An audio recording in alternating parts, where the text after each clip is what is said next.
Hey 40k listeners, I'm the Weird Boy, and today we're going to take a look at the Snakebite clan.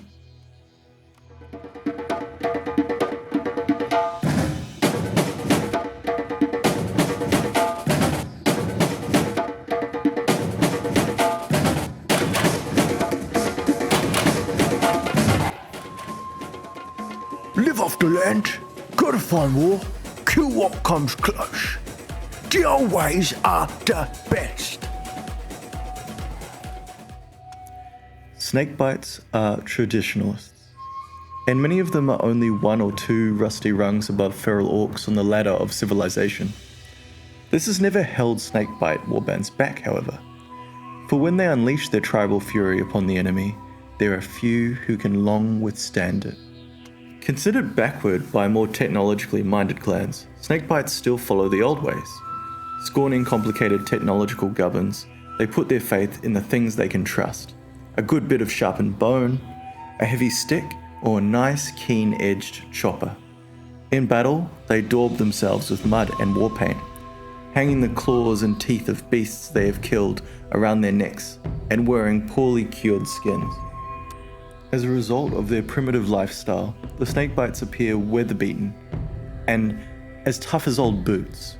They are experts in the field of breeding stock, and their grots and squigs are the most genuinely vicious and dangerous in all of Orkdom. When a warband of Snakebites joins a battle, it brings with it a menagerie of these creatures. Their camp a chaos of snarling squigs and running, screaming runts.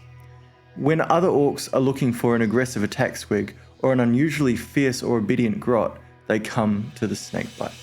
The Snakebite's name and emblem comes from a rite of passage that involves a youth goading an extremely poisonous serpent into biting them to prove their own toughness, then sucking out the majority of the venom themselves. A snakebite will repeat this process throughout their life, building up an immunity to venoms, and they usually bring poisonous serpents to each new world they invade in case the local wildlife proves disappointingly inoffensive. As far as snakebites are concerned, snakes make the best pets. Obviously, the more aggressive, the better. The most fearsome beasts bred by these snakebites are the mighty squiggoths.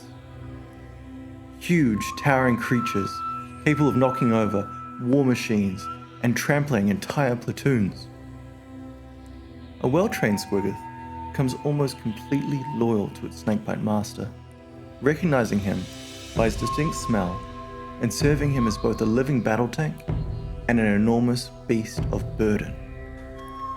The Snakebites runt herds cultivate hordes of Gretchen, who in times of war are given weapons and herded into battle, often to man artillery batteries. Ironically, the more sophisticated weapons that fall into the hands of Snakebites usually find their way into the hands of the grots, as the runts of the tribe are left to figure out how they work. The orcs, meanwhile, gather into especially large and surly mobs who chant and bellow as they work themselves into a frenzy. When the Snakebites launch an assault, it is with such shocking ferocity that the enemy is buried under an avalanche of battle-crazed orcs, snapping squigs, gun-wielding grots, and rusty ramshackle wagons. Though the Snakebites may be rather low-tech, they are a very deadly foe.